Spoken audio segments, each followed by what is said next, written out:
No, one No, after we'll the take other. turns. Neha will begin.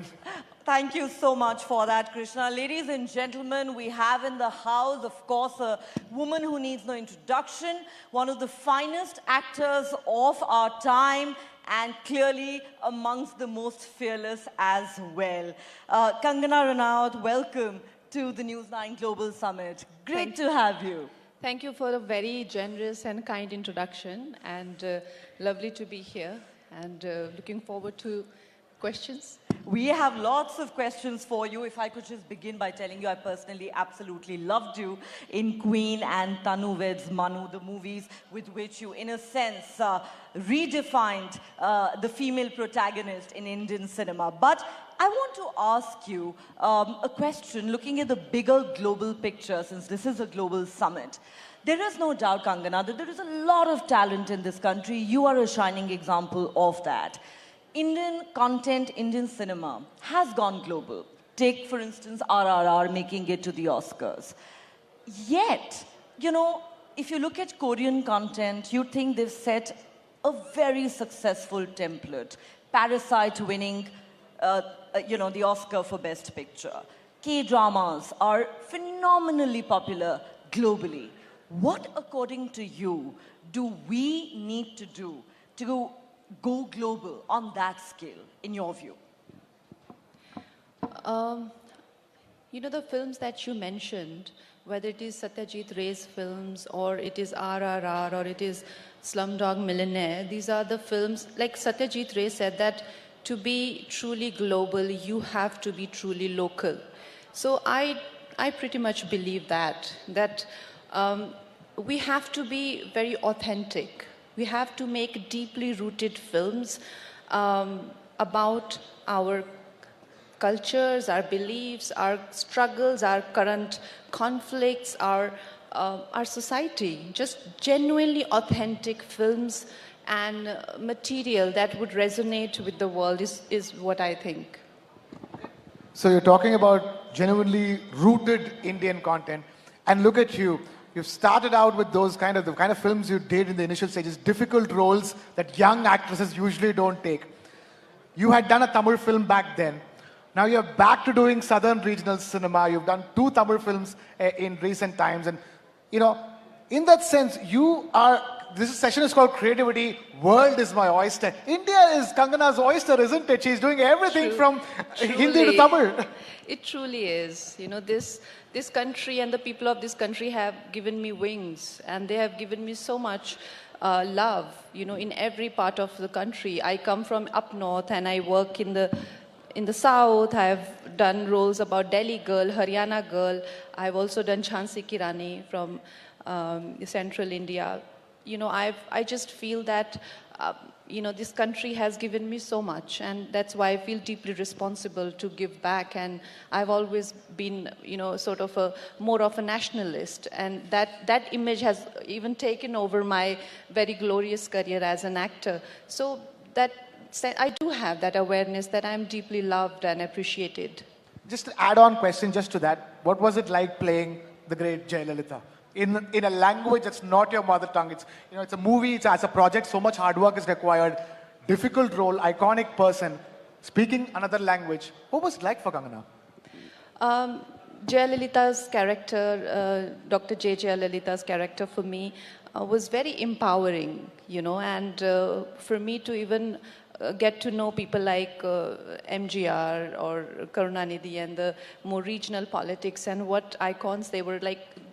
Growing up, we did see them on the television, and we knew who they were, but to get such deeper understandings of their lives and you know, very dramatic, rather dramatic, and equally entertaining to play as well, must say, and very empowering as a woman. She is definitely somebody who I look up to.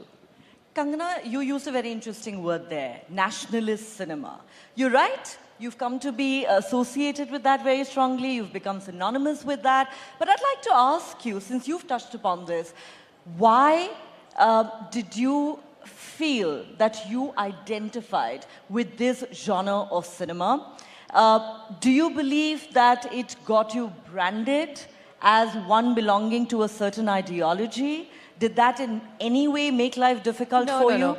I think we shouldn't overcomplicate it. I think when we come from a certain middle class background or a certain upbringing, which is not westernized, 1%, especially when I started and when I came to Mumbai, I was ridiculed for not speaking English or, coming from a certain background. So the whole thing is that people who used to travel abroad, they had influence of the Western films. What I said about films also, why we don't make deeply regional films is precisely because our industry is so overshadowed by and so influenced by Western cinema, and that's why even for Bharatiya people, right now regional films are appealing more than their own so-called Bollywood or Hindi films. So the same way, when I came in, we are the kind of people who think, being a nationalist is we are the heroes of the country, but there is a certain section of people who don't identify with being Indians and they don't think it's cool enough and they'd rather be in some other country. So for me, it was a bit, bit of a rude shock that there are people who think, that being a nationalist or being a Hindi-speaking person, having a Sanatani Sanskar or having... first of all, it was very shocking for me to understand there are people who don't have it. Because, like... not nationalist? No, I don't mean like, not a village belle, but honestly, in Himachal Pradesh, we do not have a lot of diversity. It's a state with 99.9% of Hindus. So I didn't know that... I had a certain upbringing.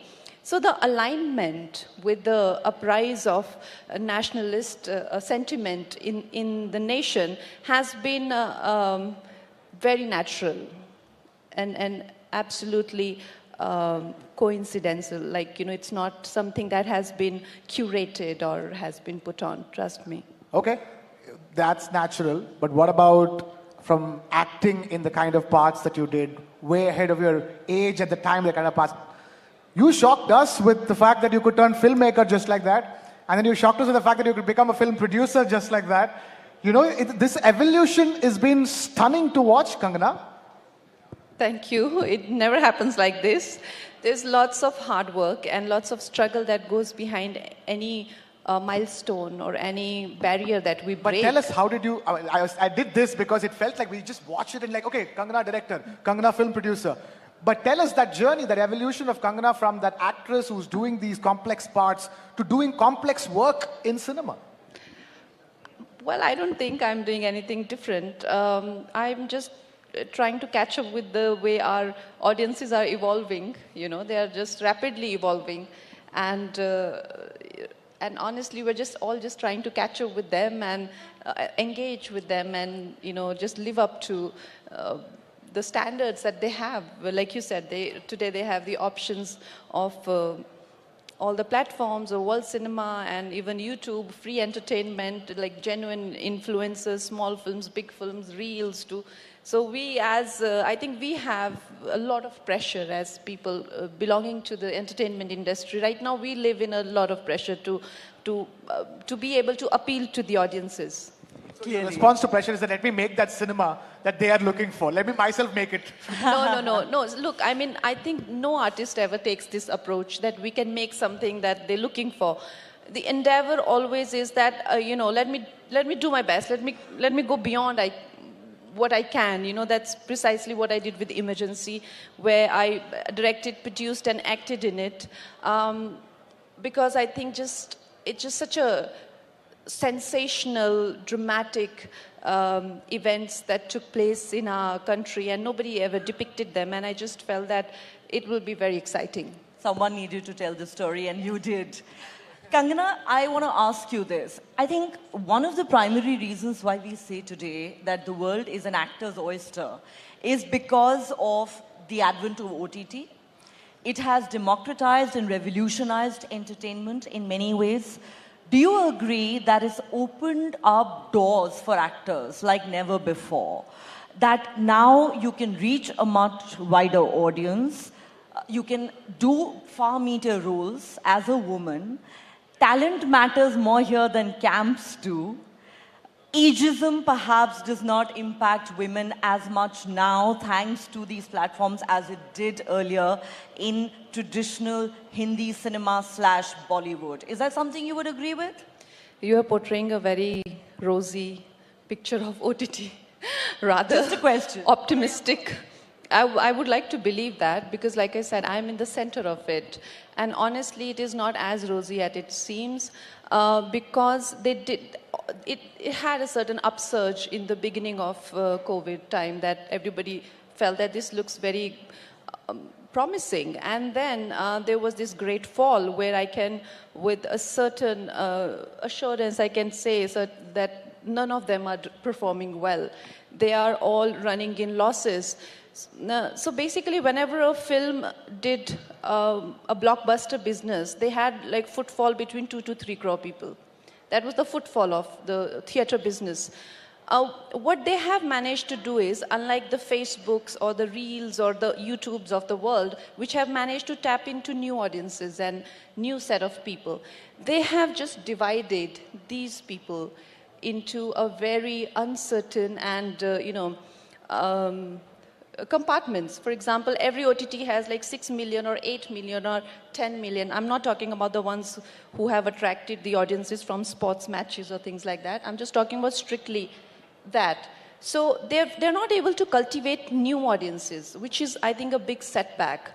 But instead, they have taken away from all of your moderate budget films from theaters like English Winglish or Queen or Piku, and like today you can't imagine a Queen becoming successful in the theaters the way it became because they have just taken away that audience, and the satellite market has shattered because those people are also a bit disoriented, and then we run a bigger risk of losing them to like free entertainment or rather convenient entertainment on YouTube or they have, honestly, because of the genuinity and the authenticity of their entertainment, they have tapped into new audiences. Like my father used to watch TV, but now he's on the YouTube all the time.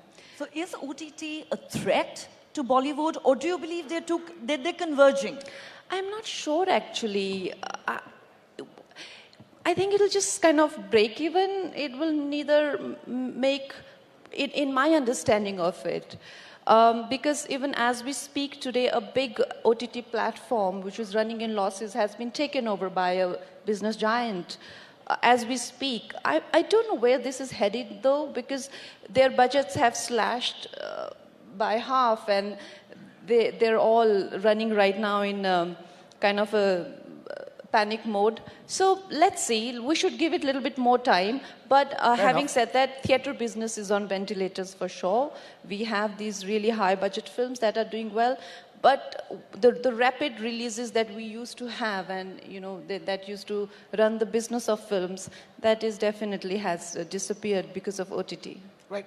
And in that sense, you've started directing and making movies like Manikarnika. There's more happening. So in that sense, are we seeing Kangana enter into the OTT space and redo something that's going wrong with the OTT space? Because as you rightly pointed out, it started out with a lot of optimism. But then so many of OTT series came, they just fell flat on everybody's face. Some big production houses making some duds, one after the other.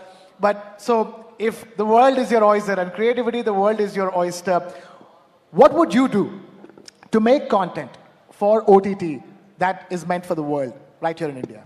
I just feel that the regularization of digitization and everybody owning a camera has given like the power of depiction to so many people, especially the people today sitting in Maharashtra. I can see a person raising a cow or milking a cow in, say, a Bhilai, or a mountain person grazing goats in Manali, or, so that has given me insight into precisely what I need from entertainment. It gives me insight, it gives me engagement, it also gives me, like a investment of time, and that's coming so conveniently to me. I can see it for 10 minutes and switch it off, or I can, like these YouTube small I think in my place, if I'd like to do something, I would like to give platform to a lot of these raw talent that we have in the country, and the stories that are really authentic and true to its backdrop. I'm so glad you talk about how under the banner Manikarnika Films, you want to give a platform to raw talent, because my next question to you is this. Kangana, you are undoubtedly one of the most powerful voices in the film industry. You are an actor, a director, a producer. However, do you believe that despite the female protagonists having come a long way in our film industries, there are still too few women in positions of power who can call the shots? Directors and producers, for instance. It's been a very tough journey for women anyway, and I have lasted so far, but not to compare myself with anyone, we do have good women directors and producers around, like Zoya Akhtar or Ashwini Iyer and all of that. But like you said, it's not the absolute. We don't have enough. I mean, of course, I think, as women filmmakers will be encouraged and there will be more faith in them, there will be more investment in them, the trend will change. Trend will change, but what will change for Kangana from here on? Kangana has won 4 national awards. 4. There is not too many people who have, that to their and that career in which we have so much more to see of Kangana going forward. What does Kangana look forward to, creativity-wise, working in this business of creativity-wise? What does she look forward to? What keeps her going now? Look, I mean, as an artist, I definitely, I love to go beyond I can go. That's what I would want to achieve, beyond myself. How perfect I can be, or how glorious my art can be, without the burden of my own vanity. Of course, that is the pursuit of every artist. But I also want to be the part of the great shift, the conscious shift that we are having as a nation. I want to be a part of that, because this time will always be remembered, in probably the golden letters of history, and I want to be a part of this shift. As an artist, what I did, how I maybe, acted as a catalyst or added to it, or how I was a part, or I was at least aware enough to be, one of these changes. So for me, I think I want my art to have a larger significance than just engagement or entertainment. Kangana, one final question before we wrap this up. The director, of course, is telling us we're out of time, but I have to ask you this question on behalf of everyone in this room, because everyone is dying to know. Kangana is talented, Kangana is fearless, Kangana is outspoken. She feels strongly about women's empowerment. Are we likely to see Kangana Ranaut take the political plunge anytime soon? For instance, we have a Lok Sabha election in the country just a few months down the road. Could we see Kangana Ranaut contesting these elections? Do you want to?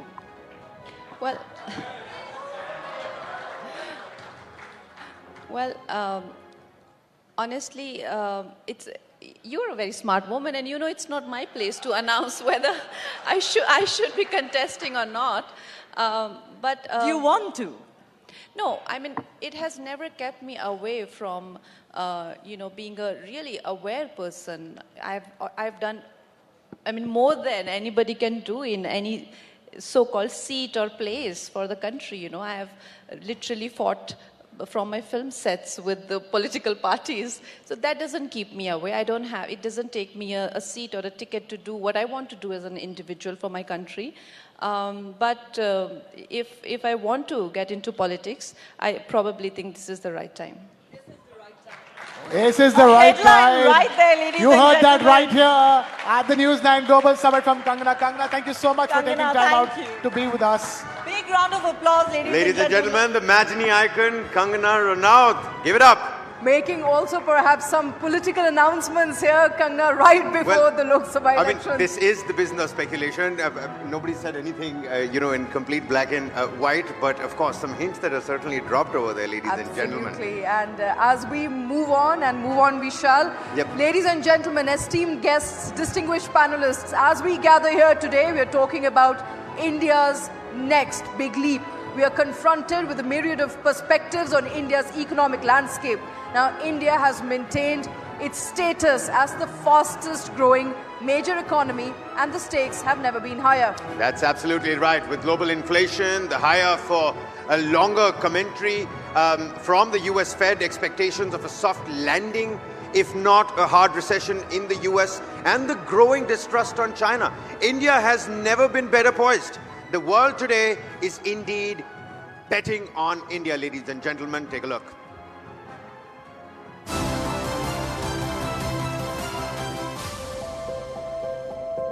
At 7.3%, India remains the fastest growing major economy in the world. At $4 trillion, India's stock market is now bigger than Hong Kong's. High-frequency indicators suggest nothing can stop the momentum, and the government's manufacturing and infrastructure push is poised to add fuel to this raging fire. Some think India is overheated. Others believe the best is yet